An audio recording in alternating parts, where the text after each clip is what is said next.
রাজধানীতেও গুড়ি গুড়ি বৃষ্টি হচ্ছে, বিভিন্ন সড়কে এখনো আছে জলাবদ্ধতা। এ নিয়ে আরো জানাতে রাজধানীর মৌচাক এলাকা থেকে যুক্ত হচ্ছেন সহকর্মী সাবরিনা মজুমদার। সাবরিনা, টানা বৃষ্টিতে রাজধানীতে প্রভাব কেমন দেখছেন আমাদের জানাবেন।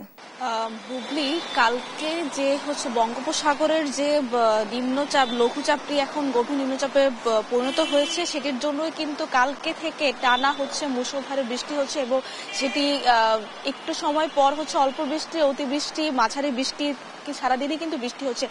এবং এই বৃষ্টির ফলে কিন্তু আসলে এই রাজধানীতে, আমি এখন যে এলাকাটায় আছি মৌচাক মোড়ে, সেখানে কিন্তু আসলে জলাবদ্ধতা আপনি দেখতেই পাচ্ছেন, জলাবদ্ধতা সৃষ্টি হয়েছে। এবং সেটি কিন্তু শুধুমাত্র এই এলাকায় নয়, আপনি যদি আমরা ফার্মগেট, মতিঝিল, নিউ মার্কেট, এইসব এলাকায় আমরা দেখেছি যে যেই সব অলিগলি যে পাড়াগুলো আছে সেগুলোতে কিন্তু একদম এরকম ভাবে হাঁটু পানি এবং মাঝারি পানি হয়ে গেছে রাস্তা, এবং সেটার জন্য কিন্তু আসলে জনগণ, সাধারণ মানুষের আসলে ভোগান্তি হচ্ছে।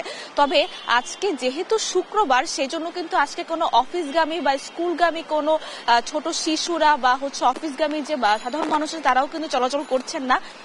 তাই এখানে তাদের ভোগান্তিটা একটু কম। তবে এখানে ভোগান্তি বেড়েছে যারা খেটে খাওয়া মানুষের, যারা রিক্সা চালাচ্ছে এবং দিন আনে দিন খায় মানুষের এই ভোগান্তিটা একটু বেশি হচ্ছে। আমরা তাদের সাথে কথা বলেছি, তারা বলছেন যে আজকে যেহেতু বৃষ্টি হচ্ছে, যেহেতু আজকে ছুটির দিনও, সেই ছুটির দিন অনুযায়ী তাদের আসলে কোনো ধরনের মানুষ তারা পাচ্ছেন না, এবং সেই মানুষের পাচ্ছেন না দেখে তাদের চলাচলে আসলে বা তাদের আজকে দিনের জন্য রোজগারও কম হচ্ছে।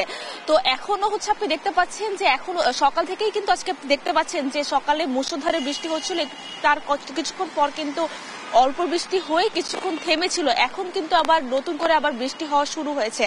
তো আবহাওয়া অফিসের তথ্য অনুযায়ী, কালকে যে আবহাওয়া অফিস তথ্য দিয়েছিল যে আজকেও কিন্তু এই যে নিম্নচাপের যে প্রভাবে, সেটির জন্য কিন্তু আজকে সারাদিন এভাবে বৃষ্টি পড়বে এবং কালকে শনিবারে কিছুক্ষণ বৃষ্টি থেকে হয়তো বা বৃষ্টিটা কমে যাবে। তো এরপরে শুরু হবে তাপপ্রবাহ শুরু হবে, সেটিও তারা জানিয়েছেন। তো এখন বৃষ্টি হচ্ছে এবং বৃষ্টির ফলে এখন আমরা পরবর্তী যখন আবহাওয়া অফিস কথা বলবে, তখন আমরা আপনাকে পরবর্তীও খবর জানাতে পারবো।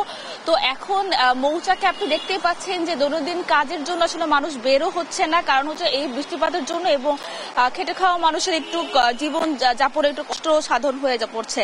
তো এই পর্যন্ত ছিল সর্বশেষ, বুবলি।